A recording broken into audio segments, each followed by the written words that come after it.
புதியுகம் வழங்கும் யாவரும் கேளீர் வெற்றிகரமான சொல்லரங்கம் புகழும் பெருமையுமிக்க உலகத்திற்கே தலைநகரம் இந்த மதுரைதான் என்று சொல்லுகிற அளவிற்கு ஒரு பெருமையை நிலைநாட்டுகிற காலம் விரைவில் வர இருக்கிறது. அந்த பெருமைக்கு பெருமை சேர்க்கும் வகையிலே நம்முடைய புதியுகத்தினுடைய இந்த அற்புதமான நிகழ்ச்சி தொடங்குகிறது. யாவரும் கேளீர் சொல்லரங்கம் ஏறத்தாழ ஒரு 7-8 மாதங்களாக இந்த நிகழ்ச்சி வெற்றிகரமாக நடைபெறுகிறது. எத்தனையோ ஊர்கள் நடத்திட்டோம், பாம்பேயில் நடத்திட்டோம், சென்னையில் என்று எல்லா ஊர்களும் நடத்திட்டோம். அடுத்து வெளிநாட்டுக்கு தான் போகலாம்னு இருக்கான். ஆனால் எல்லா ஊர்லேயும் இல்லாத ஒரு மகிழ்ச்சி எனக்கு மதுரையில் இருக்குன்னா இது நம்ம மதுரை. அது மாதிரி ஒரு பெரிய சந்தோஷம் வேறு எங்கேயும் கிடையாது. இந்த அருமையான சொல்லரங்கம் நிகழ்ச்சி இதனுடைய இத்தனை பெருமைகளுக்கும் காரணமாக இருக்கிற அத்தனை பேரையும் நம்ம முதல்ல பாராட்டணும். இப்போ மேடையில் கூப்பிட்டு எல்லாரையும் பாராட்டினாங்க.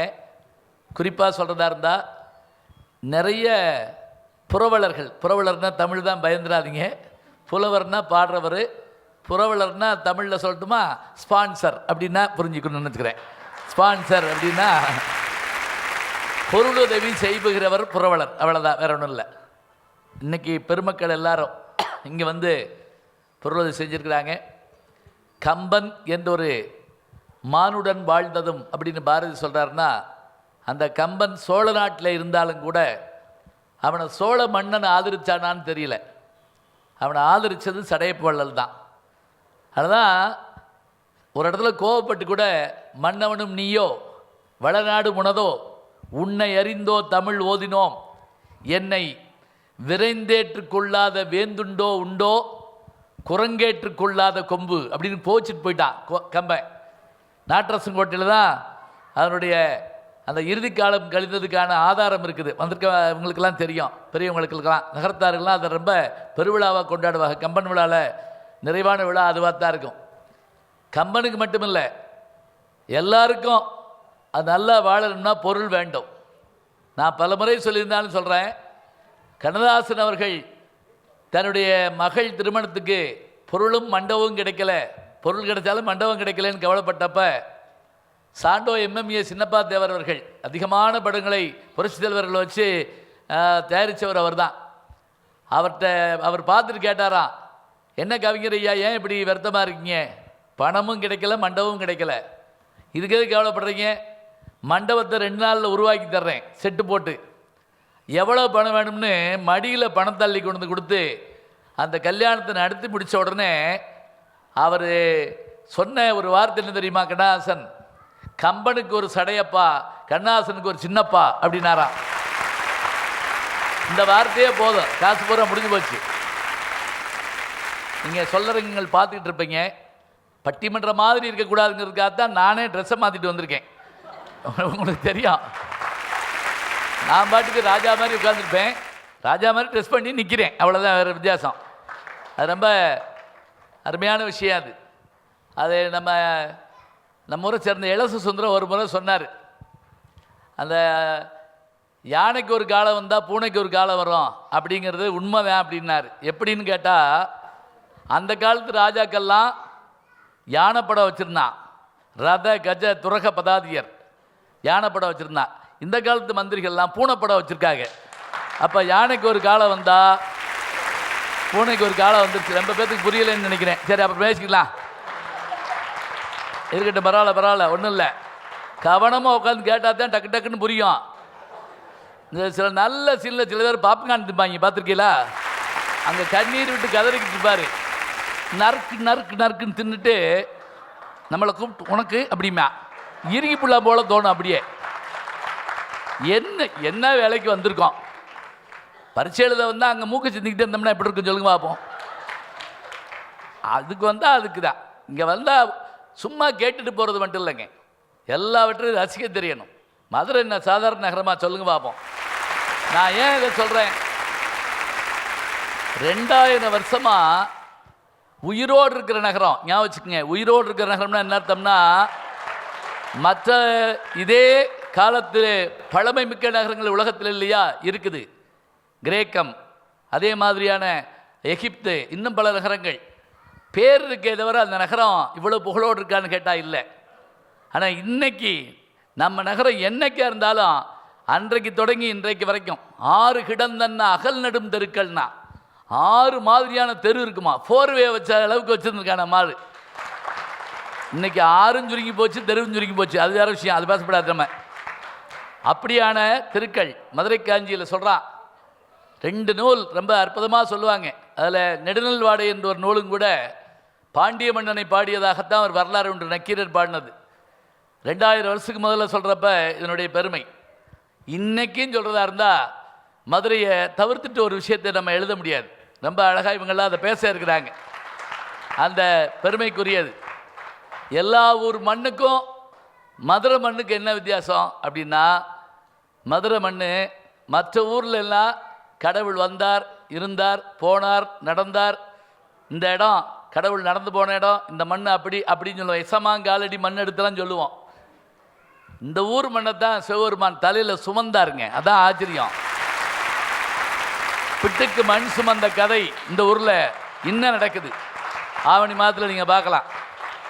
இதெல்லாம் எதுக்காக ஒவ்வொரு ஊரை பற்றி சொல்கிறப்ப இப்படி பேசுகிறோம் அப்படின்னா, இது தெரியணும். நான் இங்கே வந்து பிறந்துட்டேன் அப்படின்னு சில பேர் கவலைப்பட்டுக்கிட்டு இருக்காங்க. என்ன அப்ளிகேஷனாக கொடுத்தோம் கலெக்டர்கிட்ட இவர் பிறக்க சொல்லி? இல்லை, இதனுடைய பெருமைகள் எல்லாம் தெரிஞ்சுக்கிட்டு, இதனுடைய அருமைகளை தெரிஞ்சுக்கிட்டு, சின்னதாக சொல்கிறதா இருந்தால் அன்னைக்கு மட்டும் இல்லை, திருஞான சம்பந்தர் வந்து பாடின இடம் தேவாரம் ஊர்கள் சொல்கிறோம்ல, அது மாதிரி மாணிக்க வாசகர் பிறந்த ஊர் இங்கேருந்து திருவாரூர் பக்கத்தில் 10 கிலோமீட்டருக்குள்ளே. தேவாரம் திருவாசகம் தான் அடிக்கடி சொல்கிறோம். அதெல்லாம் அதுவும் திருஞான சம்பந்தர் காலம் தொடங்கி 7ஆம் நூற்றாண்டு இன்றைக்கு வரைக்கும் நீங்கள் வச்சுட்டே பார்த்தீங்கன்னா எல்லா வகையிலையும் புகழ் பெற்றிருக்குது. இலக்கியமா, இலக்கணமா, நாடகமா. பாரதியினுடைய கவிதை முதல்ல அச்சானது இந்த ஊரில் தான். தெரியுமா உங்களுக்கு? அச்சானது அவர் வேலை பார்த்தது சேதுபதி. அச்சானது அங்கே காசியிலிருந்து மனைவி செல்லம்மா பாரதிக்கு கவிதை எழுதுகிறார். தனிமை இரக்கம் அவர் எழுதின கவிதை. அந்த கவிதையை வந்து அதை அப்படியே அச்சையில் ஏற்றுனது வேகபானு என்ற ஒரு பத்திரிகை. மூணார் அவண்ணா கன்சாமி கவிராயருடைய வேகபானு பத்திரிகை. இவ்வளோ பேசுகிறமே சினிமாவை பற்றி. இந்த சினிமாவுக்கு முதல்ல பாட்டு எழுதின ஆள் மதுரைக்காரர், மதுரை கவி பாஸ்கர் தாஸ். மறந்துடக்கூடாது. காளிதாஸ் அப்படின்னு நம்ம படம் 1931. இன்றைக்கும் அவர் பேரில் மதுரை கவி பாஸ்கர் தாஸ் தெரு இருக்குது. ஏன்? இயல் இசை நாடகம்னு சொல்கிறோம்.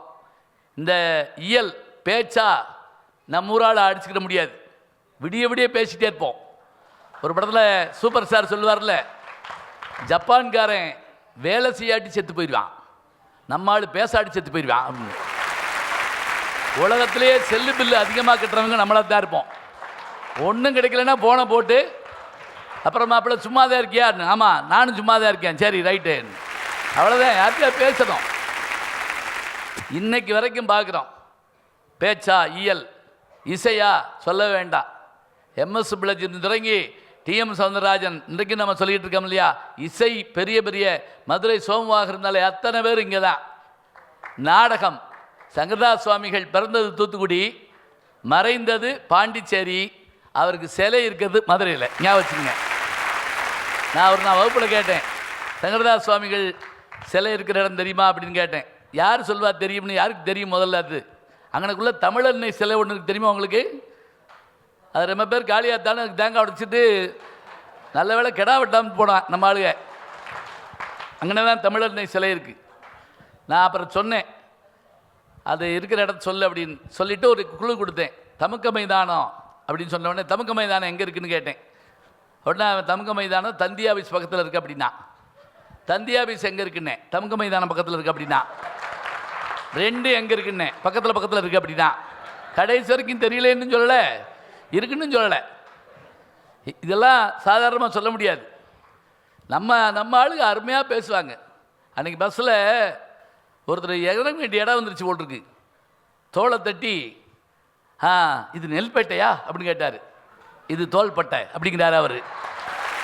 நினச்சி பார்த்துருப்பானா? பஸ்ஸை விட்டாலும் பரவாயில்லன்னு நின்றுருப்பான். அன்றைக்கி ஒருத்தர் இறங்கி வஞ்சிக்கிட்டே போகிறான். ஆரப்பாளையத்தில் இறக்கி விட்டா சொன்னால் கோரிப்பாளையத்தில் இறக்கி விட்டாங்க அப்படின்னு. அவனுக்கு தெரியுமா? கான்பாளையம், கற்றாப்பாளையம், மாப்பாளையம், மோப்புப்பாளையம்னு சொல்லி நம்ம 72 பாளையப்பட்டுக்கள் பிரிக்கப்பட்ட இடம் மதுரை தான். ஞாபகம் வச்சுக்கோங்க. இங்கே தான் பிரித்தாங்க. விஸ்வநாத நாயக்கருடைய காலத்தில் தான் பிரிக்கப்பட்டது. தலைவாய் அரியநாத முதலியார் 4 வம்சத்துக்கு தளபதியாக இருந்தார் அவர்.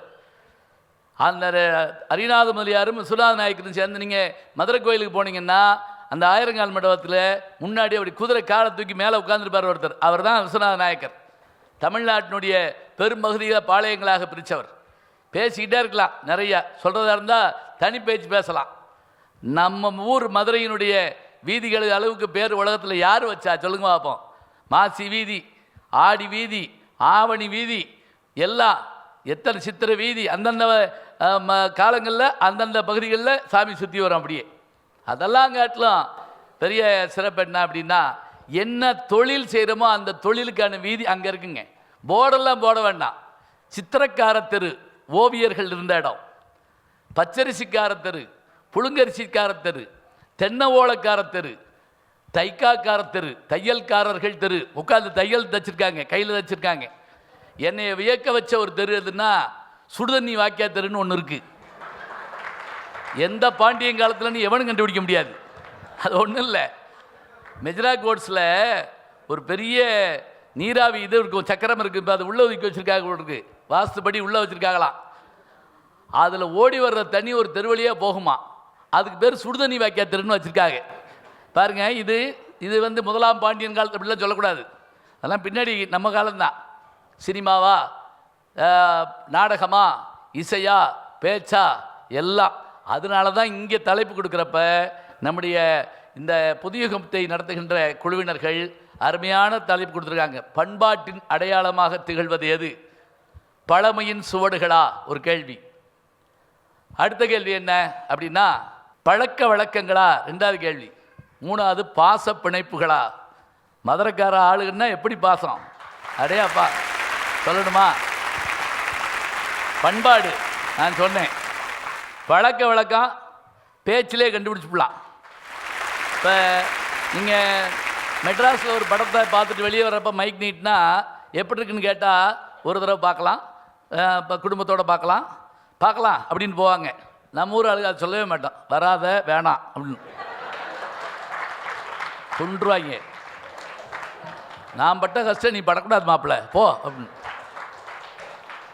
தெளிவாக சொல்லிட்டு வர்றது. அப்படியே அந்த சந்தோஷம் இருக்கணும்.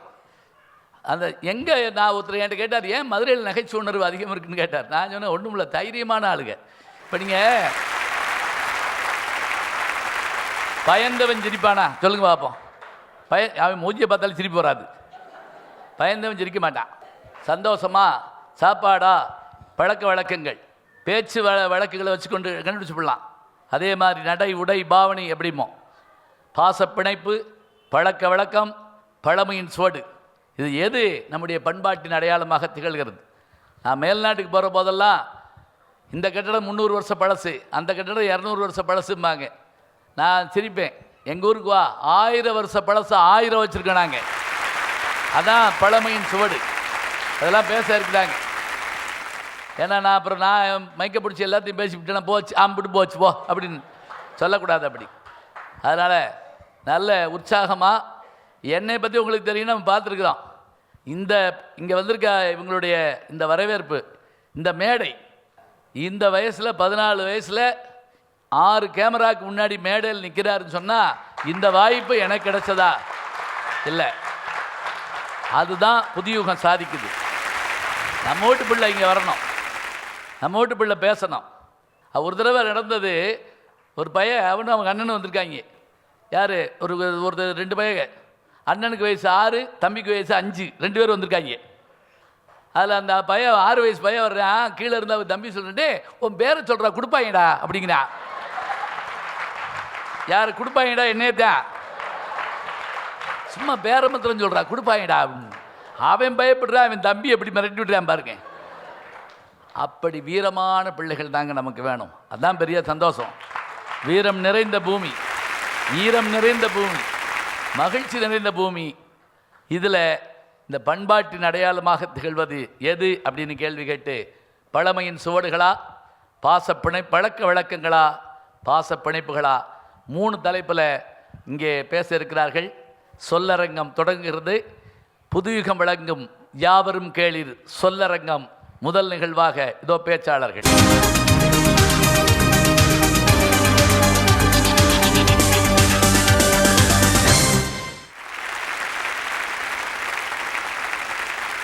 பாண்டியர் குதிரை குளம்படியும், தூள் பறக்கும் இளைஞர்களின் சிலம்படியும்,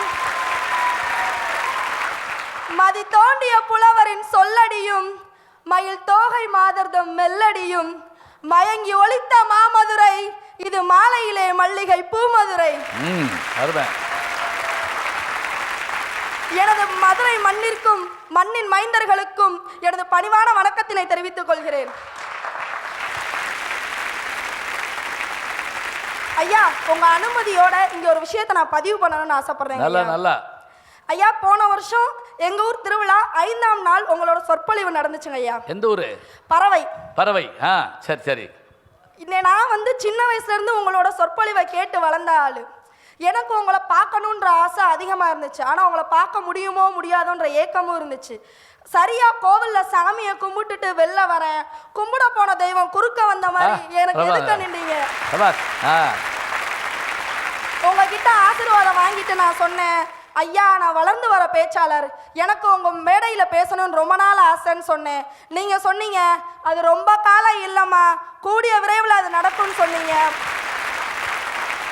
நான் உண்மையா சொல்றேன், ஐயா சொல்லி 1 வருஷம் கூட என்ன நிறைவாகல. ஐயா மேடையில நீங்க நான் நிக்கிறேன். எந்த துடியான தெய்வம் போட்டிருக்கு அந்த சாமி, டக்குன்னு வரதை குடிச்சு பிடிச்சு. ஐயா சொன்ன மாதிரி எங்க ஊர் அம்மனோட அருளாலையும் ஐயாவோட ஆசீர்வாதத்தாலையும் இந்த புதுயுகம் சேனல் எனக்கு வழங்கின வாய்ப்பாலையும் தான் இன்னைக்கு நான் இங்க நிக்கிறேன். உங்க எல்லாருக்கும் என்னோட மனமார்ந்த நன்றியை தெரிவிச்சுக்கிறேன் ஐயா. சொல்லுங்க சொல்லுங்க. அருமை ஐயா, இன்னைக்கு தலைப்பு என்ன? நம்ம பண்பாட்டோட அடையாளமா இருக்கிறது எது? பழமையின் சுவடுகளா, பழக்க வழக்கங்களா, இல்ல பாச பிணைப்புகளா? ஐயா, நம்ம தலைப்புக்குள்ள போறதுக்கு முன்னாடி நம்ம பண்பாடை பத்தி கொஞ்சம் தெரிஞ்சுக்குவோம். அவதாரத்தை 10ஆ வணங்கி, கோள்களை 9ஆ பிரிச்சு, திசைகளை 8ஆ அளந்து, ஸ்வரங்களை 7ஆ இசைச்சு, சுவைகளை 6ஆ சுவைச்சு, பூதங்களை 5ஆ பிரிச்சு, வேதங்களை 4ஆ படிச்சு, கடவுளை 3ஆ வணங்கி, வாழ்க்கையை 2ஆ பிரிச்சு, ஒன்றே குலம் ஒருவனே தேவன் வாழ்ந்த பண்பாடையா என் பண்பாடு.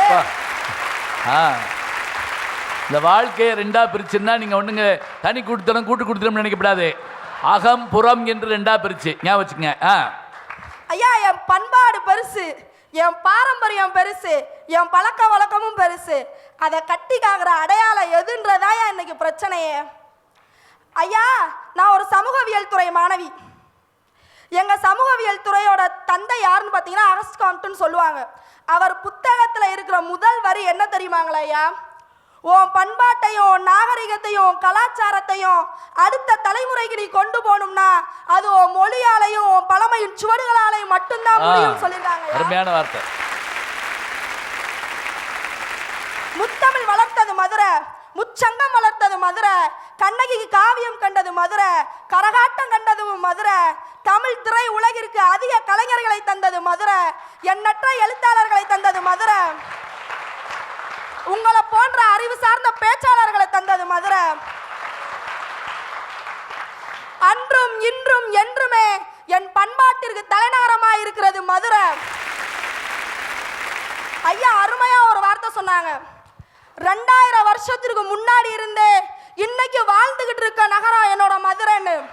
இங்க வந்து கேட்கலாமாயா ஒரு கேள்வியை நீங்க, பழமை சுவடா நம்ம பண்பாட்டு அடையாளமா காக்குதுன்னு. ஐயா நான் ஒரு விஷயம் சொல்றேன், இங்க இருக்க பெரிய பெரிய கோபுரத்தை விட்டுருங்க, பெரிய பெரிய மலைகளை விட்டுருங்க, நதிகளை விட்டுருங்க, எங்க ஊர் மண்ணும் வரலாறு பேசும், எங்க ஊர் கல்லும் கதை சொல்லுங்க ஐயா. ஐயா வரலாறுன்ற விசித்திரத்தை நம்ம அறியணும்னா அதோட காலடி சுவடான பழமையின் சுவடுகள்ல இருந்து தான் நம்மளால அறிய முடியும்.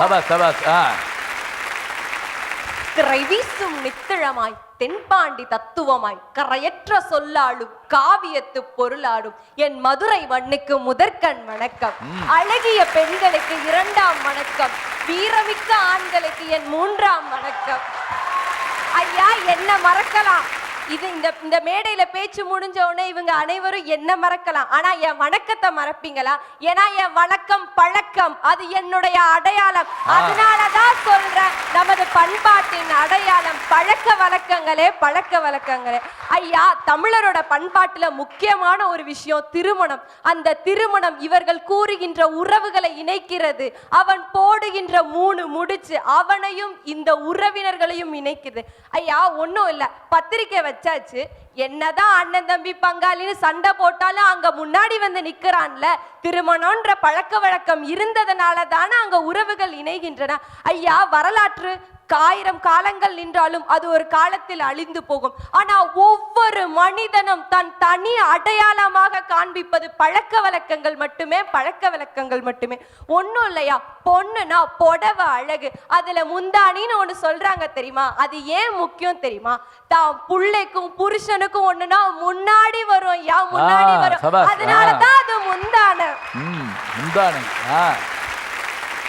ஐயா வெளிநாடுகள்ல இருந்து இங்க வந்தாங்க. அல்ல நீங்க ஒரு ரொம்ப அழகா ஏகாதசி நினைக்கிறேன். அவரு இந்த அம்மாவின் சேலைன்னு ஒரு கவிதை எழுதியிருப்பாரு. அம்மாவோட சேலை ஆத்தாவோட சேலைன்னு ஒரு பாட்டு இருக்கும். அது அந்த பாட்டு நீங்கள் ஒரு தடவை கேட்டிங்கன்னா அப்படியே கண்ணு கலங்கி போகும். அந்த சேலை எதுக்கெல்லாம் பயன்படும்னு அதை முடிப்பார் அப்படியே. ஐயா எங்களுடைய பழக்க வழக்கமானது உறவினர்கள் மட்டுமல்ல, பக்கத்து வீட்டுல இருக்கிறவங்களையும் உறவினர்களை ஆக்க வைப்பதான் எங்க பழக்க வழக்கம். ஒன்னும் இல்ல, வெளிநாட்டுல இருந்து இங்க வந்தாங்க, வந்து ஒவ்வொருத்தரும் எல்லா இடத்தையும் பார்த்துட்டு நான் இங்க தமிழ்நாட்டுக்கு வந்தேன், இங்க இருந்து என்ன கொண்டு போனாங்க தெரியுமாயா? புடவையும் அந்த 4 முழம் வேஷ்டியும் தான் அடையாளமா கொண்டாங்க. அங்க போய் நின்னது என் நாட்டின் அடையாளம், நான் கட்டிய புடவையும் 4 முழம் வேட்டியும் தான் ஐயா. ஒவ்வொரு கல்லும் பேசலாம், மண்ணும் பேசலாம், ஆனா எங்க போனாலும் ஒவ்வொரு தமிழனுடைய பழக்க வழக்கங்கள் மட்டுமே பண்பாட்டின் அடையாளம்னு சொல்லும் ஐயா. அதனாலதான் சொல்றேன், நமது பண்பாட்டின் அடையாளம் பழக்க வழக்கங்களே, பழக்க வழக்கங்கள்.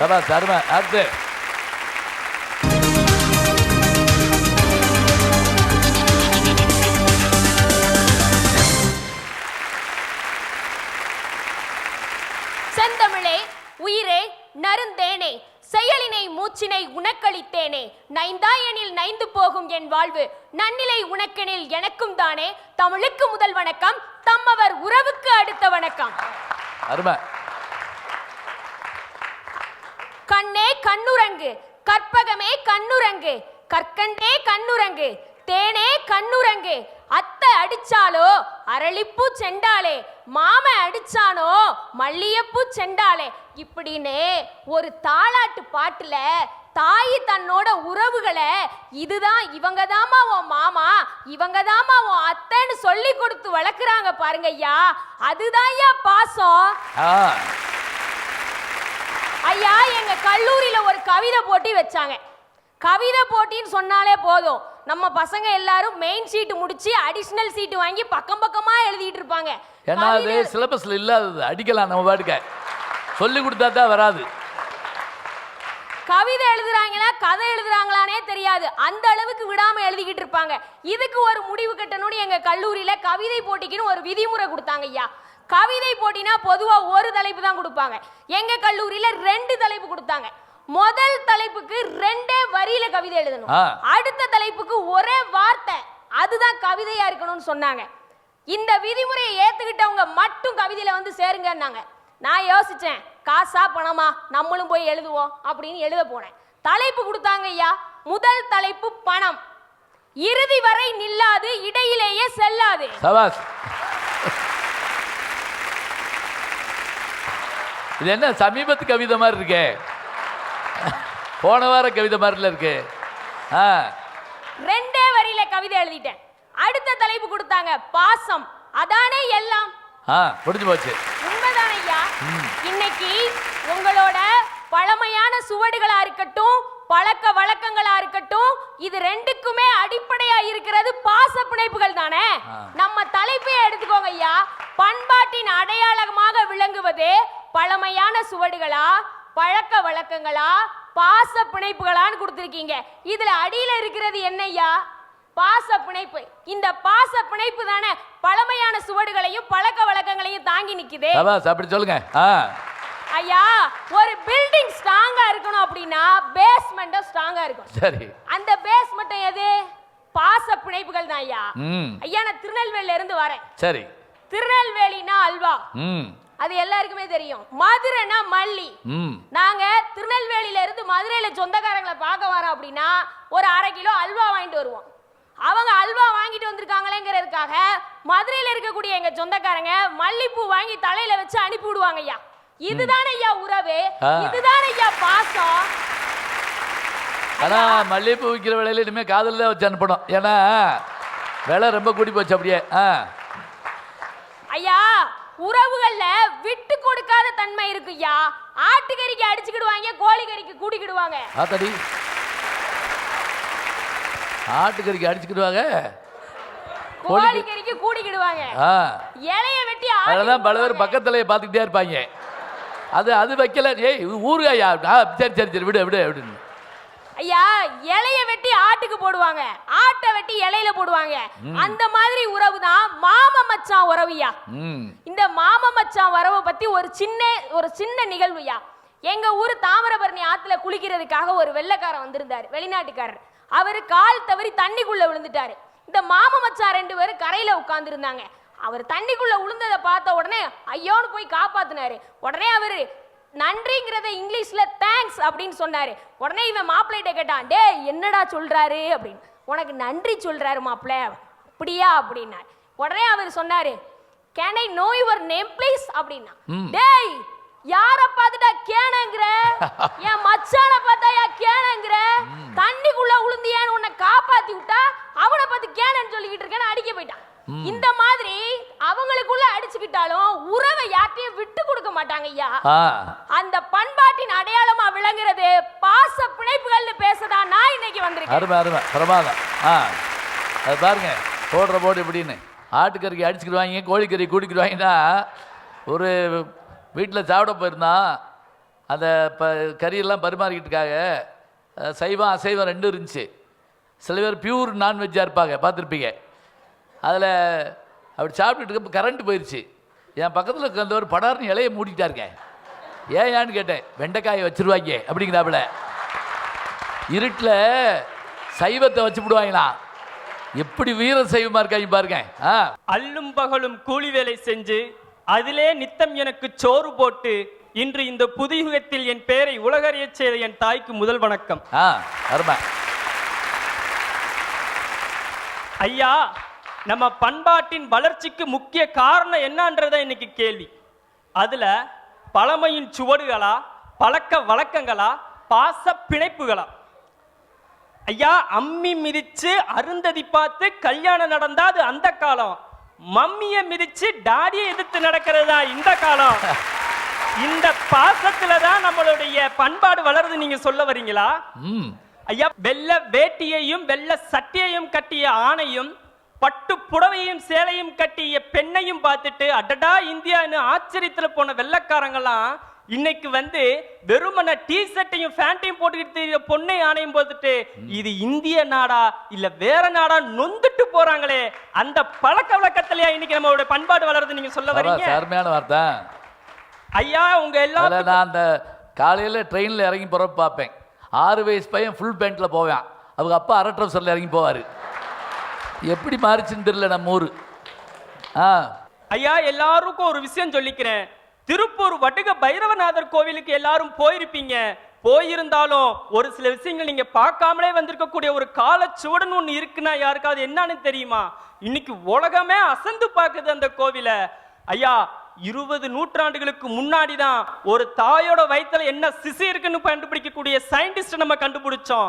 ஆனா 2000 வருஷத்துக்கு முன்னாடியே அந்த வடுகநாதர் கோவில்ல ஒரு கர்ப்பிணியின் வயிற்றில் ஒரு குழந்தை எந்தெந்த நாட்களில் எந்தெந்த மாதத்தில் என்னென்ன வளர்ச்சியை பெறும்னு படம் போட்டு வரைஞ்சு வச்சானே, அந்த அறிவியல் நுணுக்கத்துல நம்ம பண்பாடு வளர்ந்துகிட்டு இருக்கு. இன்னைக்கு ஸ்கேன் பண்ண வேண்டிய வேலையை அவங்க அன்னைக்கே பண்ணி வச்சுட்டான் பாருங்க.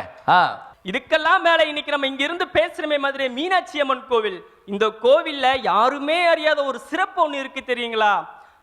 கிட்டத்தட்ட 3000 ஆண்டுகளுக்கு முன்பாகவே நமது முன்னோர்கள் கூறிய செய்திகளை 700 ஆண்டுகளுக்கு முன்பாக நமது மதுரை மீனாட்சி அம்மன் கோயிலில் பூகோள சாஸ்திரம்னு ஒரு சாஸ்திரத்தை படைச்சு ஓசோன் படலம்னா என்ன, அந்த படலத்தால் ஏற்படக்கூடிய விளைவுகள் என்ன, அதை நம்ம அத விளைவுகள் வந்தா அதை நம்ம எப்படி தீர்வு காணான ஒரு வழிமுறையில வகுத்து வச்சுட்டு இன்னைக்கு உலக அறிஞர்களுக்கான ஒரு பாட புத்தகமா ஒரு காலச்சுவடை என்னுடைய பழமைச்சுவடு விளங்குதே, அதுலதான் நம்முடைய பாரம்பரியம் வளருதுன்னு சொல்றேன்.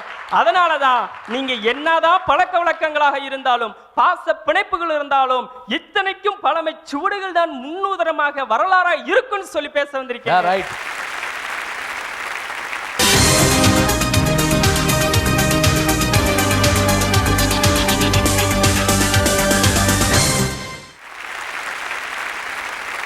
தமிழே, நீயோ முடிவற்ற முடிவிலி, பிழையற்ற பெருமொழி. அதனால்தான் நானோ உன்னிடத்தில் தஞ்சம். நீ இல்லை என்றாலோ என்னை விட்டு நீங்கி விடுமே என் நெஞ்சம். முத்தமிழுக்கு முதல் வணக்கம். தமிழனுக்குன்னு ஒரு குணம் இருக்கும். அதே மாதிரி நம்ம மதுரைக்காரங்களுக்குன்னு ஒரு குணம் இருக்கு. பாசக்காரங்க ஐயா, நம்ம மதுரைக்காரங்க பழகுனவங்களுக்கு உசர கூட கொடுப்பாங்க. அப்படிப்பட்ட மதுரைக்காரங்களுக்கு முதல்ல என்னுடைய வணக்கத்தை தெரிவிச்சு ஐயா. ஒரு பரிபாடல் ரொம்ப அழகா சொல்லும் நம்முடைய மதுரையினுடைய பெருமையை. உலகம் ஒரு நிறையா தான் ஒரு நிறையா என புலவர்கள் புலக்கோளால் தூக்க உலகனைத்தும் தான் வாட வாடாத தன்மை தே தென்னவன் நான் மாட கூடல் சொல்லி புலாக்கோல் தராசுல அப்படி வச்சோம்னா உலகம் பூரா ஒரு பக்கம், மதுரை ஒரு பக்கம் வச்சோம்னா அந்த முல்லை அப்படி நகல விடாத அளவுக்கு மதுரை அப்படி பார்த்துக்கிடுமா. அவ்வளவு பெருமை மிக்கது.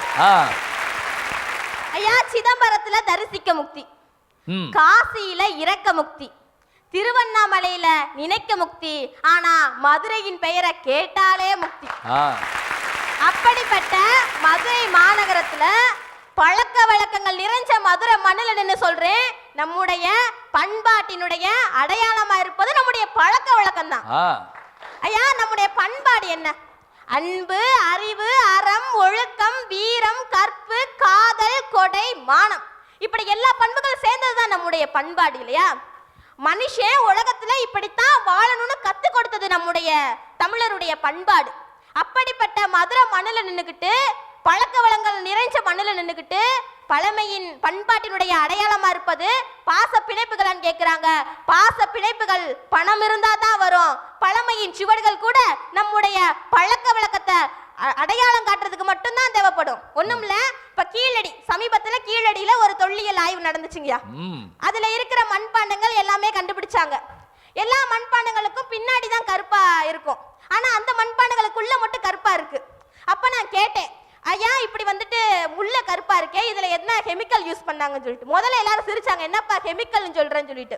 அதுக்கப்புறம் சொன்னாங்க, இல்லப்பா இங்க வித்தியாசமான முறையில உள்ள நெருப்ப வச்சு சுட்டாங்க, அதனாலதான் இந்த மண்பாண்டங்கள் இப்படி இருக்கு. பாத்தீங்களா, பானைக்கு உள்பக்கம் வச்சு அதை சுட்ட போது அது கருப்பா மாறும், அதான் உண்மை. அப்ப பழமையின் சுவடுகள் கூட நம்முடைய பழக்க வழக்கங்களை அறிஞ்சுக்கிறதுக்கு மட்டும்தான் பயன்படுது. அதனாலதான் சொல்றேன், நம்முடைய பண்பாட்டின் அடையாளமா இருப்பது பழக்க வழக்கங்கள் தான். தமிழே அமுதே வணக்கம். தாய் பிள்ளை உறவமா உனக்கும் எனக்கும். இங்கு கூடியுள்ள மதுரை செல்வங்கள் அனைவருக்கும் என் முதற்கண் வணக்கம். மதுரை மறி கொழுந்து, வீட்டுக்கு யார் வந்தாலும் வயிறார போடுவையா விருந்து. தமிழ் மைந்தர்களுக்கு நெஞ்சில ஈரமும் இருக்கும் வீரமும் இருக்கும். பாசத்துக்கு தலை வணங்குவோம், ஆனா பிரச்சனைன்னு வந்தா அலங்காநல்லூர் ஜல்லிக்கட்டு காளையாவும் தீருவோம். இதே பாசத்துக்கு முன்னாடி பொட்டி பாம்பாவும் அடங்கி இருக்கும். அப்படிப்பட்ட மதுரை மக்கள் யா இது. அப்படிப்பட்ட மக்கள் நிறைஞ்ச இந்த மதுரை மண்ணுல வந்து உட்கார்ந்துக்கிட்டு நம்ம பண்பாட்டின் அடையாளமா இருப்பதா பாச பிணைப்புகளான ஒரு கேள்வி தொடுத்திருக்கீங்களே, இது எந்த விதத்துலயா நியாயம்? இல்ல நம்ம பண்பாட்டின் அடையாளமா இருக்கிறது நம்ம பழக்க வழக்கம் தான், பழமையின் சுவடுதான் சொல்லிட்டு பேச வந்திருக்காங்களே. இப்போ இந்த இடத்துல இவங்க உட்கார்ந்து பேசுறதுக்கு முழு முதல் காரணமே அவர்களுடைய பெற்றோர்கள் தானே. அதை ஏன் நீங்க மறந்தீங்க?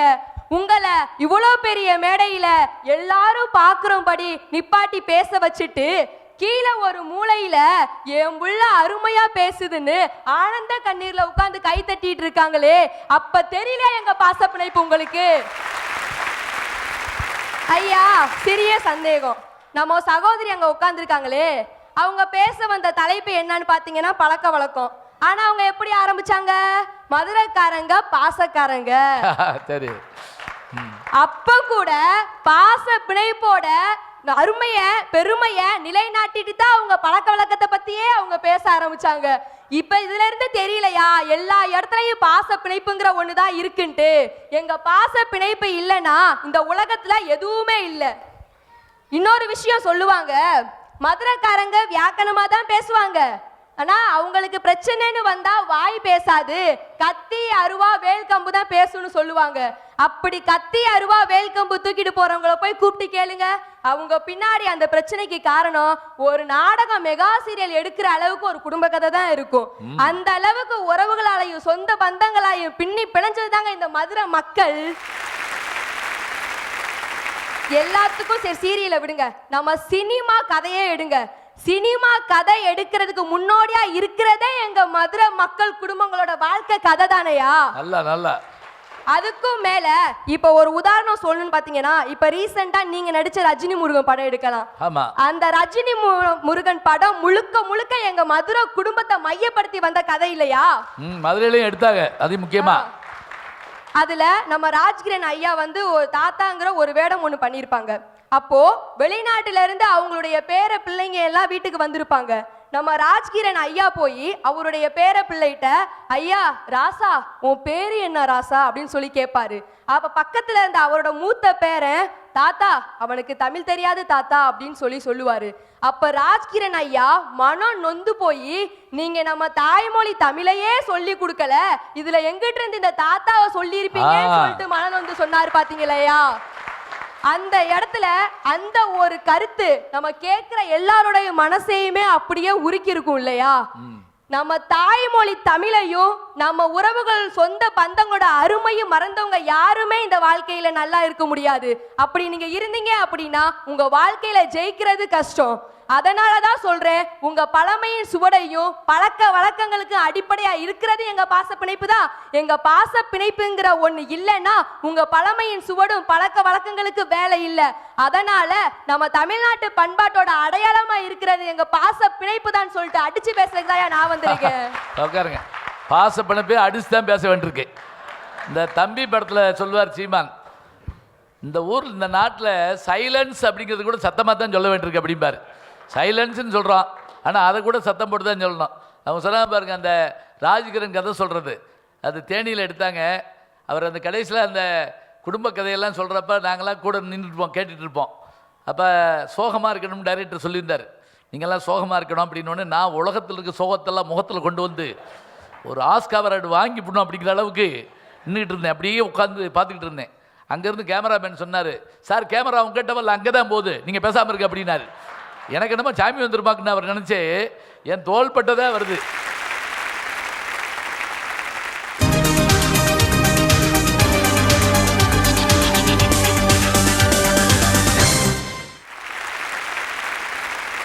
தமிழ் தாய்க்கு முதல் வணக்கம், தன்மான தமிழர்களுக்கு மறு வணக்கம். ஐயா, வேகமா ஓடுறது குதிரை, பழமைக்கு பெருமை எங்க மதுரை. ஓடாத மானம், போராடாத மனிதனோ, வரலாறு தெரியாத இனமோ வாழ்ந்ததா ஒருபோதும் சரித்திரம் இல்லை. ஐயா, நான் ஒரு வரலாற்று துறை மாணவர். இந்த தலைப்புல பேசுறதுக்கு நான் பெருமகிழ்ச்சி அடைகிறேன்.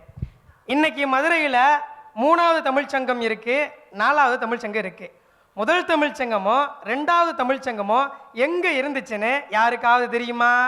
கேளுங்க ஆளுகள்கிட்ட, பாச பிணைப்பிட்ட கேளுங்க. பழக்க வழக்கத்துக்கு தெரியுமா, பாச பிணைப்புக்கு தெரியுமா? ரெண்டு பேத்துக்குமே தெரியாது. நான் சொல்றேன் ஐயா, பழமையான சூட தோண்டி சொல்றேன். முதல் சங்கமும் இரண்டாம் சங்கமும் கபாடபுரம்ன்ற ஒரு பகுதியில இருந்துச்சு. அந்த கபாடபுர பகுதி இன்னைக்கு இல்லைங்க ஐயா, அது கடலுக்கு அடியில கிடக்கு ஐயா. இந்த கபாடபுர பகுதியில தான் அன்றைய காலத்திலேயே வந்து பல கவிஞர்களையும் கலைஞர்களையும் கற்பனையாளர்களையும் அதிகமா உருவாக்கி இருக்காங்க. அது மட்டும் இல்லைங்க, இன்னைக்கு நம்ம வாணிகத்தை பத்தி பெருசா பேசுறோமே ஐயா, ஆனா அந்த காலத்துல தான் அதிகமா வாணிபம் செஞ்சிருக்காங்கன்ற ஒரு பெருமையை எடுத்து சொன்னது எனக்கு பழக்க வழக்கம் இல்ல, எனக்கு பாசம் இல்ல, எனக்கு எடுத்து சொன்னது என்னுடைய பழமையின் சுவடுகள் இல்லையா? அப்படிப்பட்ட பழமையின் சுவடை பத்தி தெரியாதவங்க பழக்க வழக்கத்தை பத்தி பேசவும் முடியாது, பாசத்தை பத்தி சொல்லவும் முடியாது. ஏன்னா பழக்க வழக்கத்தையும் பாசத்தையும் தொகுத்து சொன்னதே எங்களோட பழமையான சுவடுகள் சொல்லி எங்களுடைய பண்பாட்டினுடைய ஆதாரமா இருப்பது பழமையின் சுவடுகளே, பழமையின் சுவடுகளே என்று இதுதான் நான் பேச வந்திருக்கேன். எம்ஜிஆர் மாதிரில பேசுற இந்த கை அந்த கைன்னு மாறி மாறி அப்படியே அப்படியே புதிய வானம் புதிய பூமி எங்கும் பனிமழை பொழிகிறது அப்படி பாரு, அப்படியே கையிலேயே அவ்வளவு பாட்டு வந்துடும். அழகா பேசுறீங்க, நல்லா இருக்கு. அடுத்து, உலக தமிழர் அனைவருக்கும் என் உள்ளம் கனிந்த வணக்கம். ஐயா, நமது பண்பாட்டை வளர்ப்பது பழக்க வழக்கம் அப்படின்னு தான் ஐயா நான் இங்கே பேச வந்திருக்கேன். நம்ம தமிழ் மாசத்துல மொத்தம் 12 மாதம். அந்த 12 மாதத்துலேயும் ரொம்ப சிறப்பான மாதம் மார்கழி மாதம்னு சொல்லுவாங்க. மார்கழி மாதம் வந்தாலே போதும் நம்ம மக்கள் எல்லாரும் அதிகாலையில் எந்திரிச்சு குளிச்சு கோலம் போட்டு கோயிலுக்கு போகிற பழக்கம் இன்னும் இருக்கு. அப்போ அந்த மார்கழி மாதம் அப்போ ஓசோன் படலம் வந்து 3 அடி கீழே இறங்கி வரும். அப்படி இறங்கி வரும்போது ஆக்சிஜன் வந்து அது நிறையா வெளியேறும். அந்த காற்றை நம்ம சுவாசிச்சா நம்ம உடலுக்கு ரொம்ப நல்லது. அங்க இருக்கியா நம்ம பழக்க வழக்கம். ஓசோன்னா ஒன்றும் பயந்துடாதீங்க. O2 அப்படின்னா ஆக்சிஜன், அதனினும் சுத்தமான காற்று தான் O3, அதான் ஓசோன். அது பூமிக்கு மேலே அப்படி சொல்லிட்டு தான் இருக்குது. சூரிய வெளிச்சம் நேரடியாக பட்டுச்சுன்னா உடம்புல ஸ்கின் கேன்சர் வந்துடும், வராமல் அதனால தான் சந்திரனுக்கு போகிற மனுஷன் அவ்வளோ பெரிய உடம்பு போட்டிருக்கான். இந்த கோட்டு மாதிரி நம்ம போட்டு திரும்பல, அது மாதிரி அவன் அவ்வளோ பெருசு போட்டிருக்கான். அந்த ஓசோன் காற்று நமக்கு ரொம்ப நல்லது. இந்த படலம் என்ன செய்யும்னா அதை மாற்றி கொடுக்கும். அப்படியே அந்த காற்று இங்கே வந்து நேரடியாக பட்டுச்சுன்னா நமக்கு நல்லதுன்னா பெண்களை கோலம் போட சொல்கிறாங்க. அதே மாதிரி ஒரு குழந்தை பிறந்த 6 மாதம் ஆனால் போதும், பெற்றவங்க அந்த குழந்தைய தூக்கிட்டு குலதெய்வம் கோயிலுக்கு போய் மொட்டை போட்டு காது குத்துவாங்க. அந்த பழக்கம் இன்னும் நம்ம நடந்துட்டு தான் இருக்கு. மொட்டை எதுக்கு தெரியுமா போடுறாங்க? அந்த குழந்தையோட உச்சிக்குழி இருக்குல்ல, அது வந்து ரொம்ப மிருதுவா சாஃப்டா இருக்கும். தலையில உச்சிக்குழினா நீங்க எங்கேயாவது ஊத்துக்குழி இடம் நினைச்சுடாதீங்க. அதுக்கு வந்து அந்த ஜவ்வு வந்து சேர்றதுக்கு ரொம்ப காலம் எடுக்கும். அதுக்கு வந்து விட்டமின் டி வந்து நிறையா வேணும். அந்த முடி வந்து இருந்துச்சுன்னா அதை ஈர்க்கிற சக்தி வந்து அதுக்கு குறைஞ்சிரும். அதனால தான் என் மொட்டையே போடுறாங்க. விட்டமின் டி சூரிய வெளிச்சத்தில் இருக்குது, நேரடியாக அந்த தோளில் படணுங்கிறதுக்காக நம்ம சயின்ஸாக சொல்லி கொடுக்கல, அதான் எல்லாத்தையும் சொல்லி கொடுத்தோம். போகிற போக்கில் படிச்சுக்கோ அப்படியே. அடுத்து காது குத்துவாங்கய்யா. காது குத்துற இடம் வந்து பார்த்தீங்கன்னு வச்சுக்கோங்க, இது வந்து ஒரு அக்குபஞ்சர் பாயிண்ட். நம்ம காது குத்துறனால நம்மளோட திங்கிங் கெப்பாசிட்டி வந்து அதிகமாகும். இதுக்காக தான் என் காது குத்துறாங்க. இத்தனை நல்ல விஷயம் நம்ம பழக்க வழக்கத்துக்கு பின்னாடி இருக்கனால சொல்றேன், நம்ம பண்பாட்டு அடையாளமா இருப்பது பழக்க வழக்கம் பழக்க வழக்கம் பழக்க வழக்கம். அது பாருங்க, இதெல்லாம் இன்னைக்கு வேறு வேறு அர்த்தத்தில் வந்துருச்சு. அங்கே போ காது குத்துவாங்க அப்படின்னு ஒரு வார்த்தை, மொத்தத்தில் மொட்டை அடிச்சு விட்டாங்கடா அப்படிங்கிறோம். அது பாருங்க என்னென்ன அழகான வார்த்தையெல்லாம் எப்படி எப்படி மாறி போச்சுன்னு பாருங்க. மதுரை தாமரை பூவென்றும் அதன் மலர்ந்த இதழை தெருவென்றும் இதழில் ஒட்டிய தாதுக்கள் அவை எம் குடிமக்கள் திரள் என்றும் பரிபாடல் பாடிய பால்மதுரை வட மதுராபுரியினும் மேல்மதுரை என்று இந்த மண்ணின் மைந்தன் வைரமுத்து அவர்களின் வரிகளால் இந்த மதுரை மண்ணையும் மதுரை மக்களையும் வணங்கி என் உரையை தொடங்குகிறேன். அவங்க முதல்ல சொன்ன கவிதையினுடைய பின்வரி இந்த அழகா முதல்ல தொடங்கினாங்க பார்த்தீங்களா, கவிப்பேரரசு வைரமுத்துன்னா அவர் அழகாக சொல்கிறாரு. அதெல்லாம் ஒரு காலத்தில் மதுரை மாவட்டத்தில் தான் இருந்தது, இப்போ தான் அது வந்து தேனி மாவட்டத்துக்கு போயிடுச்சு. ஐயா என்னங்கய்யா பாசம் புடலங்க? இப்போ எந்த வீட்டில் பாசம் இருக்கு? எந்த வீட்டில் புடலங்க இருக்கு நான் கேட்குறேன். இப்போ எந்த வீட்லையுமே பாசம் இல்லை, எல்லாமே வேஷம்னு இங்கே இருக்கிறவங்க பேசினாலும் பாருடா என் புள்ள பேசுது, பாருடா என் பேரன் பேத்திங்க பின்னி எடுக்கிறாங்கன்னு கை தட்டி ரசிக்கிறாங்க பாருங்க என் பாச பிணைப்புகள். அந்த பாச பிணைப்புகள் தான் இந்த பண்பாட்டோட அடையாளம்னு நான் சொல்கிறேன். நீங்க என்ன கேட்டிருக்கீங்க? பண்பாட்டின் அடையாளமாக இருப்பது பழமையின் சுவடுகளா, பழக்க வழக்கங்களா, பாச பிணைப்புகளா நீங்க கேட்குறீங்க. நான் என்ன சொல்றேன், பழமையின் சுவடுகள் படிச்சவனுக்கு தான் புரியும், பழக்க வழக்கங்கள் பக்குவப்பட்டவனுக்கு தான் தெரியும். பச்சை மண்ணுக்கே பண்பாட சொல்லணும்னா அது பாச பிணைப்பால தான் முடிஞ்சு வச்சு போங்க. அப்படிப்பட்ட பாச பிணைப்பு தான் நம்ம பண்பாடோட அடையாளம்னு நான் சொல்றேன். ஐயா, நீங்க நம்ம ஊருக்காரரு, நம்ம மதுரையோட அருமை பெருமை என்னன்னு உங்களுக்கு தெரியும். என்னதான் மதுரையில கோபுரங்கள் பழமையின் சுவடுகளை எடுத்து சொன்னாலும், என்னதான் நல்ல பழக்க வழக்கங்கள் பண்பாடை எடுத்து சொன்னாலும், பாசக்கார பயல்கடா மதுரைக்காரிங்க அப்படின்னு சொல்றாங்க பாருங்க, அதுதான் இந்த மதுரையோட பெருமை. அதனாலதான் சொல்றேன், பண்பாட்டின் அடையாளமாக இருப்பது பாச பிணைப்புகளே, பாச பிணைப்புகளே. அது என்னன்னு சொல்ல மாட்டேங்கிறா. பாசக்கார பையங்கிறாங்க. அது என்னன்னு ஒன்றும் இல்லைங்க. மற்ற ஊர்களுக்கு நம்ம ஊர்களுக்கு என்னன்னா, பஸ்ஸில் யாரையாவது பார்த்து மாப்பிள்ளை அப்படின்ட்டா போதும், நீ டிக்கெட் எடுக்காத நான் எடுக்கிறேன், முதல் வார்த்தை. நானும் உலகமெல்லாம் பயன்பட்டிருக்கேன். எல்லா ஊர்லேயும் பார்த்தா எல்லா ஊருக்கும் ஒவ்வொரு பெருமை உண்டு. அங்கெல்லாம் அதை சாப்பிட்டா கூட அவங்கவுங்க வேலையை அவங்கவுங்க பார்த்துட்டு போயிடுவாங்க. நம்ம ஊரில் அப்படி இல்லை. ஒரு வார்த்தை சொல்லிட்டா போதும், இது நான் இருக்கேன் எனக்கு போட வேண்டியதான் நீ நான் அப்படிங்கிற ஒரு வார்த்தை இருக்குதுன்னா அதைத்தான் சொல்கிறோம் நம்ம பாச பிணைப்புகள். அடுத்து, தமிழ் அன்னைக்கும் என்னை ஈன்ற என் அன்னைக்கும் என் முதற்கண் வணக்கம். என்னைக்கும் வணக்கம். ரைட்டு. ஐயா, பாரதிதாசனோட கவிதையோட தொடங்கலான்னு நினைக்கிறேன். பாரதிதாசன் அழகா சொல்லுவாரு, படி படி நூலை படி, சங்கத்தமிழ் நூலை படி, முறைப்படி காலையில் படி, கடும்பகல் மாலை இரவிலும் படி, அகப்படி அக பொருட்படி, கற்பவை கற்கும்படி, வள்ளுவன் சொன்னபடி கற்கத்தான் வேண்டும் அப்படி, கல்லாதார் வாழ்வதெப்படி, சாதி எனும் தாழ்ந்தபடி நமக்கெல்லாம் தள்ளுபடி, தீமைகள் வந்திடும் மறுபடி மறுபடி, பொய்யிலே முக்கால் படி புரட்டிலே கால்படி, வையகம் ஏமாறும்படி வையத்தில் நூல்கள் ஒப்புவதெப்படி, படிப்படி படிப்படியாய் படிமேல் படிமேல் ஏறிப்படி, படி இறங்காமல் நீ படின்னு அழகா சொன்னாரு. பாருங்க எத்தனை படி அதில் இருக்குன்னு சொல்லி. அதில் சாதி தள்ளுபடியா அந்த வார்த்தையை பாருங்க. அவங்க வேகமாக சொல்லிட்டாங்க. தமிழுக்கு ஒரு சிறப்பு என்ன தெரியுங்களா? அதை சொல்கிற முறையில் நிறுத்தி ஏற்றி இறக்கி சொன்னோம்னா அவ்வளோ அழகாக இருக்குங்க. செந்தமிழ்நாடுன்னும் போதிலே இன்ப தேன் வந்து பாயுது காதில் இல்லைன்னா வாயில் தான் பயனுங்க எப்படி. ஆனால் புலன் மாற்றி போடுதல் அப்படின்னா என்ன அர்த்தம் தெரியுமா? அவன் கண்ணிலே தின்னுட்டானியா அப்படிங்கிறாண்டியா, கண்ணில் எப்படி திம்பாங்க, என்ன முழுங்குற மாதிரி பார்க்குற அப்படின்னா அதான் முழுங்கிறது இங்கே, பார்க்கறது இங்கே, புலன் மாற்றுதல் இங்கே காதில் பாயணுமா தேன் அப்படியே. இப்படி இத்தனை படின்னு படித்த நம்ம டெய்லியும் காலையில் டிவியை போட்ட உடனே நம்ம குழந்தைகளுக்கு என்ன சொல்லித்தரோம்? இந்த படத்தில் வந்த ஹீரோ இவர் தான்ப்பா, இந்த படத்தோட ஹீரோயின் இவர் தான்மான்னு சொல்லித்தரோம். இதில் நம்மள எத்தனை பேர் நம்ம குழந்தைக்கு சொல்லித்தரோம்? இந்த கோவிலை கட்டுனது இந்த ராஜா தான், இந்த புத்தகத்தை எழுதுனது இந்த ஆசிரியர் தான், நம்ம எத்தனை பேர் சொல்லித்தரோம்? கொஞ்சம் யோசிச்சு பாருங்க. ஐயா, நம்ம தமிழருடைய பழக்க வழக்கத்திலேயே மிகவும் உயர்ந்தது இந்த திருமண வழக்கம்ங்கிறது. முன்பெல்லாம் திருமண வீட்டுக்கு போனா மணமகனோட பெற்றோரும் மணமகளோட பெற்றோரும் வர விருந்தினரை வாங்க வாங்கன்னு உபசரிப்பாங்க. விரோதியாவே இருந்தாலும் வீட்டுக்கு வரவனை வான்னு சொல்றது தானே நம்ம பழக்க வழக்கம். இன்னைக்கு நானும் ஒரு திருமண வீட்டுக்கு போனேன். முன்னாடி பார்த்தா ஒரு பொம்மை நிக்குது, எல்லாரையும் வாங்க வாங்கன்னு சொல்லிட்டு. என்னடா இது பொம்மை நிக்குதே அப்படின்னு சொல்லி அதை கிராஸ் பண்ணி போனா பன்னீர் தெளிக்கிறதுக்கு அங்க ஒரு பொம்மை, சக்கரத்துல சுவிட்சை போட்டு விட்டா அது பாட்டுக்கு பன்னீர் தெளிக்குது. தெளிக்கல, துப்புது அப்படியே. அப்படி மூஞ்சியை தொடச்சி போறாங்க சில பேர் அப்படியே.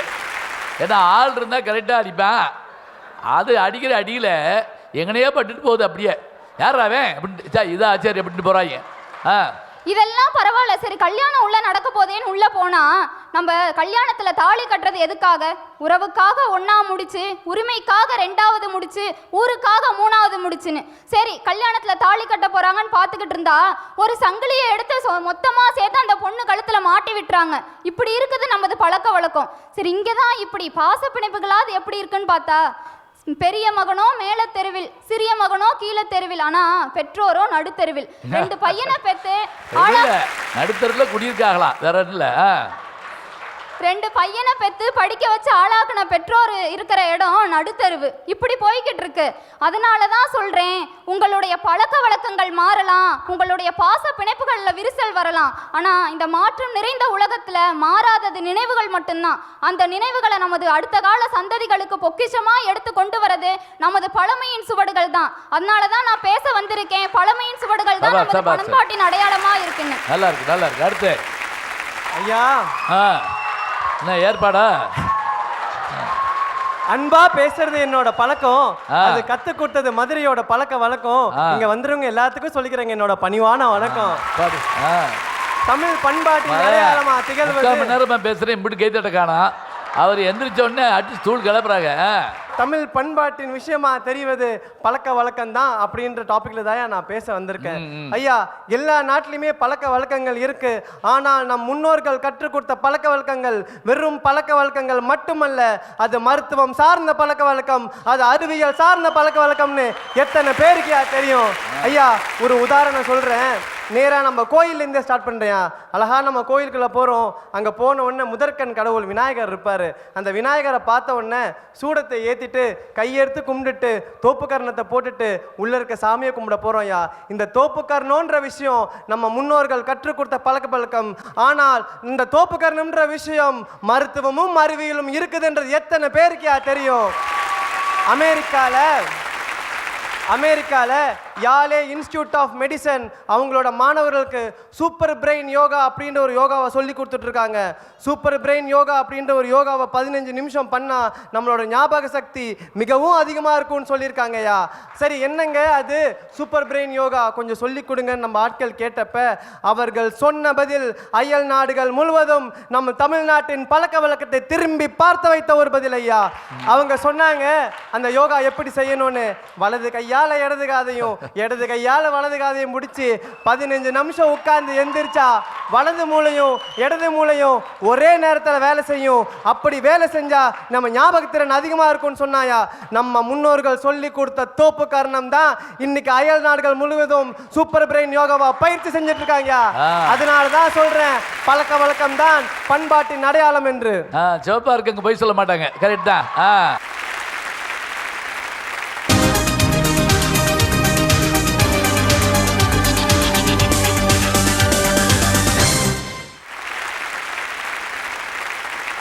புறமுதுகை முதியவளும் போற்றாத நாடு, புதல்வனை தாய் அன்புடனே போர்க்கனுப்பும் நாடு, நிறைவள்ளி வீதியவை நேரெழிலி திருநாடு, நிறை ஒழுக்க கண்ணகியின் நீதி நிலை நாடு என்று மதுரையும் மதுரை வாழ் மக்களையும் வணங்கி என் உரைக்குள் செல்கின்றேன். நமது பண்பாட்டின் அடையாளமாக இருப்பது பாசப்பிணைப்புகள் தான். ஐயா, இங்க இருக்கிறதுலே நான் தான் சின்ன பையன், உண்மைதானே? இதுல யார் மறக்க முடியுமா? இந்த வயசுல உன் பேரன்னு கேட்டாலே அழுகு வந்துடும் அப்படியே பொத்துக்கிட்டு. ஆனா நான் சொல்ல போற விஷயம் ரொம்ப பெருசு. பெயர் சொல்ல 6 வகை இருக்கு. அதுல இல்லாத வகை என்ன தெரியுமா? அதுதான் முறை. என்னோட வயசுல மூத்தவங்களை நான் என்ன சொல்லுவேன்? அண்ணன்னு சொல்லுவேன். பெண்ணாக இருந்த அக்கான்னு சொல்லுவேன். என்னதான் தமிழ் சொல்ல பா ச இவங்கிற 3 எழுத்துல இருந்தாலும் பாசம் இதுல மட்டும் அடங்கிறாது. நீல் ஆம்ஸ்ட்ராங் முதல்ல நிலாவுக்கு போனப்ப ஊரே வியந்துச்சு, எல்லாரும் ஆச்சரியமா பார்த்தாங்க. அப்போ பத்திரிக்கையாளர்கள் அவங்க அம்மாட்ட போய் கேட்குறாங்க, அம்மா உங்க மகன் நிலாவுக்கு போயிருக்காரு, இதை பற்றி நீங்கள் என்ன நினைக்கிறீங்கன்னு கேட்குறாங்க. அதுக்கு அந்த அம்மா சொல்கிறாங்க, என் மகன் நிலாவுக்கு போனதெல்லாம் எனக்கு மகிழ்ச்சியா இல்லை, ஆனால் எப்போ என் மகன் இந்த பூமியில் கால் வைக்கிறானோ அப்போதான் எனக்கு முழு மகிழ்ச்சின்னு சொல்கிறாங்க. ஒரு மலை பிரதேசத்தில் ஒரு தாய் மகளும் சிக்கிக்கிட்டாங்க. அந்த தாய் தன்னோட சொற்றை கழட்டி அந்த மகள்கிட்ட கொடுத்து, இங்கேருந்து எப்படியா தப்பிச்சிருமா, நான் செத்தாலும் பரவாயில்லன்னு அந்த மகளை தப்பிக்க விட்டாங்க. அந்த தாய் ஆனால் அந்த இடத்துல உயிரை விட்டாங்க. தன் மகளுக்காக தன் உயிரே கொடுக்குறவங்க தான் சார் தாய்.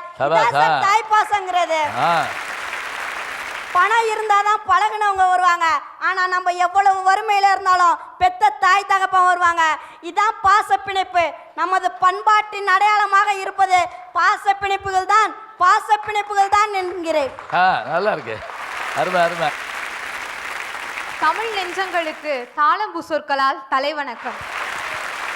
ஐயா, நம்ம பண்பாட்டோட அடையாளமா இருப்பது எது அப்படின்றத ஒரு பண்பு நலன்கள் எல்லாம் நிறைந்த மிகச்சிறந்த பழக்க வழக்கங்களுக்கு எடுத்துக்காட்டா வாழ்ற மாமனிதர்கள் நிறைந்த இந்த மதுரை மண்ணுல சொல்றேன், பண்பாட்டின் அடையாளமா இருப்பது பழக்க வழக்கங்கள் தான். அன்பின் அலைகடலாய், ஆறறிவின் இலக்கணமாய், இன்னிசை சாரலாய், கவிதையிலே பேசும் ஈன்றெடுக்கா தாயாய், உலகை உள்ளங்கையில் சுற்ற வைக்கும் அறிவு பெட்டகமாய், ஊக்கம் தரும் நண்பனாய், எண்ணம் தரும் எழுத்துக்களாய், ஏற்றம் தரும் ஏணியாய், ஐக்கியத்தின் காலம் காட்டும் கண்ணாடியாய், ஒற்றுமையை தூண்டும் புரட்சியாளராய், ஓங்கி வளர்ந்த சாதனையாளராய், ஔடதமா இன்ன வரைக்கும் தமிழர்கள் வாழ்ந்துகிட்டு இருக்காங்கன்னா பூரா ஆனாமண்ணா பூரா சொல்லி முடிச்சாச்சு. அப்படியே கவனிச்சிக்கலான்னு தெரியல. ஆத்திசூடின்னு படிக்கிறோம்ல அது மாதிரி. அதற்கு முக்கிய காரணமே நம்முடைய பழக்க வழக்கங்கள் மட்டும்தான். 2000 வருஷத்துக்கு முன்னாடியே நம்மளோட உலகத்தை 2 வரியில அளந்துட்டு போயிட்டாரு நம்மளுடைய ஐயன் திருவள்ளுவர். எல்லாருக்குமே ரொம்ப நல்லா தெரியும். அவர் சொன்னது என்ன தெரியுமா? பண்புடையார் பட்டுண்டு உலகம், அது இன்றே மண்புக்கு மாய்வது மண். அப்படின்னா அதாவது பண்புகள் நிறைந்த இடமும் பண்புள்ள மனிதர்கள் வாழ்கின்ற இடம் மட்டும்தான் உயிருள்ளதாவும் உயிர் போனதாவும் இருக்கும். மற்றது எதுவுமே மாற்று போறதுதான் சொல்லியிருக்காரு. இதற்கு ஒரு மிகச்சிறந்த உதாரணம் சொல்லலாம்யா. இது மகாபாரதமும் ராமாயணமும் தான். அப்படிப்பட்ட மகாபாரதமும் ராமாயணமும் நடந்தது என்னுடைய இந்திய திருநாட்டில் தான். உலகத்துல எத்தனை நாடுகள் இருந்தாலும் அத்தனை நாடுகளுக்கும் இல்லாத சிறப்பு என்னுடைய நாட்டுக்கு உள்ளதுன்னா அதுக்கு முக்கிய காரணம் இங்கு இருக்கக்கூடிய பண்பு நலன்களும் பழக்க வழக்கங்களும் தான். அதனாலதான் சொல்றேன், தமிழரின் பண்பாட்டின் அடையாளமாயிருப்பது பழக்க வழக்கங்கள் மட்டும்தான். சொன்னாங்க பாருங்க, பண்புடையார் பட்டுண்டு உலகம். இந்த குரலுக்கெல்லாம் 1 மணி நேரம் விளக்கம் சொல்லணும். அவ்வளவு நல்ல குரல். அதனால நம்ம ஆளு கேட்க மாட்டேங்கிறோம். சொல்லுங்க. வாடிப்பட்டி கொட்டு சத்தம், வடக்கம்பட்டி வேட்டு சத்தம், குமரி பெண்களின் கொலுசு சத்தம், குடும்ப பெண்களின் குளவை சத்தம், திருவிழா ஆட்டின சத்தம், இளைஞர்களின் விசில் சத்தம், சாமியாடி சலங்கை சத்தம்,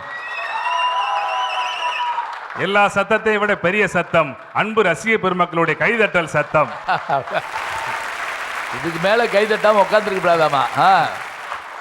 ஐயா, பண்பாட்டினுடைய அடையாளம் பழமையினுடைய சுவடுகள்ங்கய்யா. ஏன்னா மதுரையில் புதிய தொலைக்காட்சி நிகழ்ச்சி நடத்துறாங்கன்னா இந்த தலைப்பை கொடுத்துருக்காங்க. இது மதுரைக்கு பொருத்தமான தலைப்புங்க உண்மையிலே. ஏன்னா பழமையினுடைய சுவடுகளும் கிராமத்தினுடைய தடங்களும் நிறைந்திருக்கிற ஒரு அற்புதமான நகரம் மதுரை நகரம்ங்க.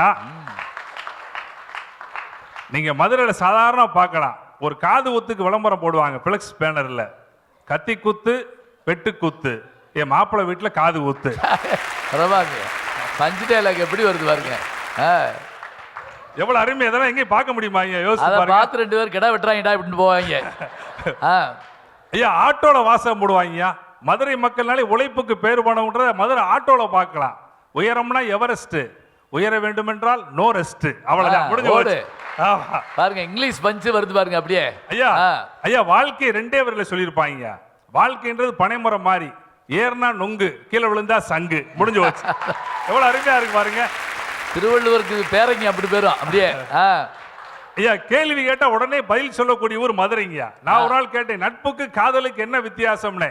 பையன் சொன்னேன், நட்பு உயிரை கொடுக்கும், காதல் உயிரை எடுக்கும்னா. இல்லைங்க, நம்ம பழமையினுடைய சுவடுகளைங்க. என்னதான் பண்பாட்டினுடைய அடையாளம் பாச பிணைப்பா இருந்தாலும் பழக்க வழக்கமா இருந்தாலும் எல்லாத்தையும் விட சிறப்பா இருக்கிறது பழமையினுடைய சுவடுகளைங்க. மறக்க முடியுமா? நீங்க மதுரை மீனாட்சி அம்மன் கோயில் எடுத்துக்கோங்க. உலகத்துல எந்த கோயிலுக்கும் இல்லாத சிறப்பு அந்த காற்றோட்ட வசதி, வெண்டிலேஷன் என்று சொல்லக்கூடிய ஒரு அற்புதமான கட்டிடக்கலை நிரூபிக்கிறது மதுரை மீனாட்சி அம்மன் கோயிலுங்க. மறக்க முடியுமா? யோசிச்சு பாருங்க. எனக்கு எத்தனை கட்டடம் கட்டி மறைச்சு பாக்குறான், ஆனாலும் காத்து வருது பாருங்க. அதான் ஆச்சரியம். ஐயா, ஐயா பழமையினுடைய சுவடுகள் மட்டும் கிடையாதுங்க, பழமையான சுவடிகள் நிறைந்த ஊர் மதுரைங்க. 2000 வருஷம். ஆமாங்க, 2000 வருஷத்துக்கு முன்னாடி திருக்குறள் வந்துச்சுங்க.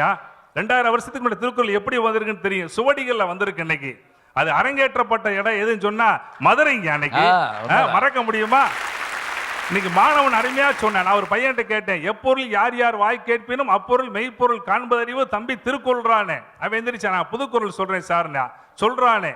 எப்படம் எப்பொழுது ரிலீஸ் ஆனாலும் அப்படத்தை அப்பொழுதே பார்ப்பது நல்லது சார்ட்டா. நீ ஒன்றும் செய்ய முடியாது, ரொம்ப தெளிவா இருப்பா.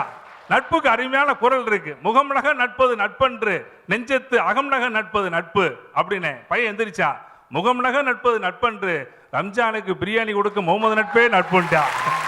எப்படிலாம் இன்னைக்கு சிந்திக்கிறாங்க. இந்த திருக்குறள் அரங்கேற்றப்பட்ட ஒரு பழமையான சுவடு உள்ள நகரங்கயா. கடவுள் மனிதனுக்கு சொன்னது பகவத்கீதை, மனிதன் கடவுளுக்கு சொன்னது திருவாசகம், மனிதன் மனிதனுக்கு சொன்ன ஒரே குரல் நம்முடைய திருக்குறள்.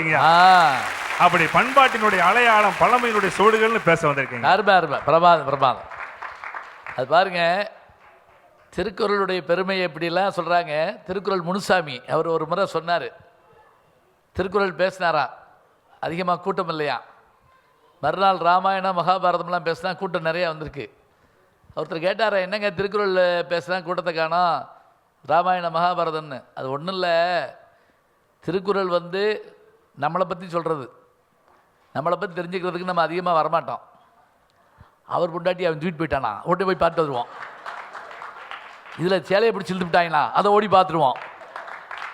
இந்த மாதிரி ஊரா விட்டு கதைன்னா நம்ம ஏன் டிவி உட்காந்து பார்த்துக்கிட்டு இருக்கோம், அதில் எவனோ என்னமோ பண்ணிக்கிட்டே இருக்கான், நமக்கு சந்தோஷம் தாங்க முடியல. நம்மளை பற்றி நமக்கு சொன்னால் நமக்கு பிடிக்காது, யாரையாவது பற்றி சொன்னால் அப்படி உட்காந்து கேட்டுக்கிட்டு இருப்போம். நம்ம அழகான விஷயங்களை ரொம்ப அற்புதமாக சொல்லியிருக்காங்க. முதல் சுற்று மிக அற்புதமாக முடிந்திருக்கிறது. புதுயுகம் வழங்கும் யாவரும் கேள்வி சொல்லரங்கம். இந்த நிகழ்ச்சியின் தொடர்ச்சி அடுத்த வாரம்.